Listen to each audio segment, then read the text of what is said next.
নতুন একটা মজাদার রেসিপি নিয়ে হাজির হলাম। আজকে আমি তৈরি করে দেখাবো গাজরের হালুয়া। গাজরের হালুয়া আমি যেভাবে তৈরি করছি এভাবে তৈরি করলে খুব সহজে গাজরের হালুয়া তৈরি হয়ে যাবে এবং খেতেও অমৃত হবে। তো ভিডিওটিতে একটি লাইক দিয়ে সম্পূর্ণ ভিডিও দেখবেন। এখানে আমি হাফ কেজি পরিমাণ গাজর নিয়েছি। প্রথমে গাজরগুলোকে খুব সুন্দরভাবে ধুয়ে গাজরগুলো ভালোভাবে পরিষ্কার করে নিতে হবে।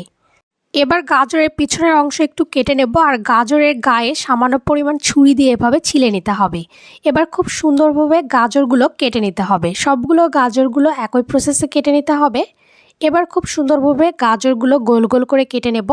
আপনারা চাইলে গাজরগুলো কোনো গ্রেটার দিয়েও গ্রেট করে নিতে পারবেন। আমার হাতের কাছে গ্রেটার না থাকার কারণে এজন্য আমি ছুরি দিয়ে খুব সুন্দরভাবে ঝুরি করে নেব।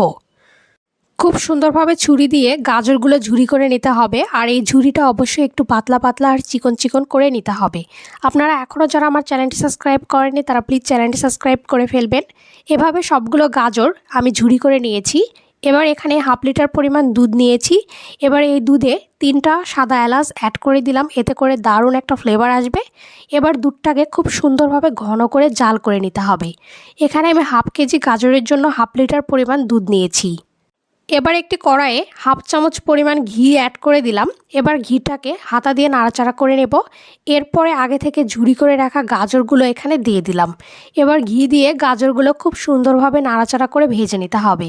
আপনাদের হাতের কাছে ঘি না থাকলে আপনারা সামান্য পরিমাণ তেল দিয়েও খুব সুন্দরভাবে গাজরটা ভেজে নিতে পারবেন। গাজরটা ভালোভাবে ভেজে নিতে হবে, এতে করে গাজরের যে কাঁচা গন্ধটা রয়েছে সেটা চলে যাবে এবং খেতেও ভীষণ ভালো লাগবে। আর অবশ্যই ঘি থাকলে ঘিটা দেওয়ার চেষ্টা করবেন, এতে করে দারুণ একটা ফ্লেভার আসবে। সামান্য কয়েক মিনিটের জন্য ঢাকাটা আটকে দিয়েছিলাম। কয়েক মিনিট পর ঢাকা উঠিয়ে নিলাম। এবার খুব সুন্দরভাবে গাজরগুলোকে হাতা দিয়ে নাড়াচাড়া করে একটু ম্যাশ করে নিতে হবে। এ পর্যায়ে গাজরগুলো খুব সুন্দরভাবে সেদ্ধ হয়ে গেছে।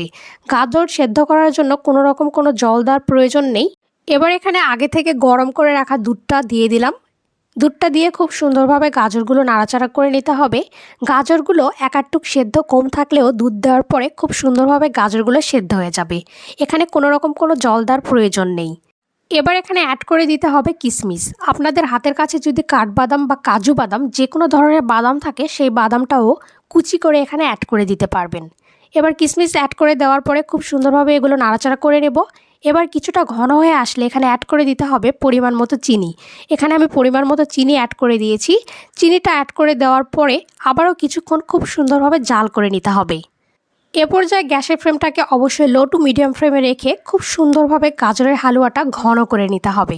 গাজরের হালুয়াটা তৈরি করা একদমই ঝামেলা নেই এবং খুব সহজে খুব অল্প সময়ের মধ্যে তৈরি হয়ে যায়।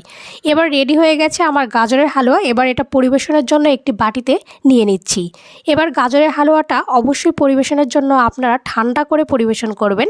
গরম অবস্থার থেকে ঠান্ডা অবস্থাতে গাজরের হালুয়া খেতে ভীষণ ভালো লাগে। ভিডিওটি আপনাদের কাছে কেমন লাগলো তা অবশ্যই আমাকে জানাবেন। চ্যানেলটি সাবস্ক্রাইব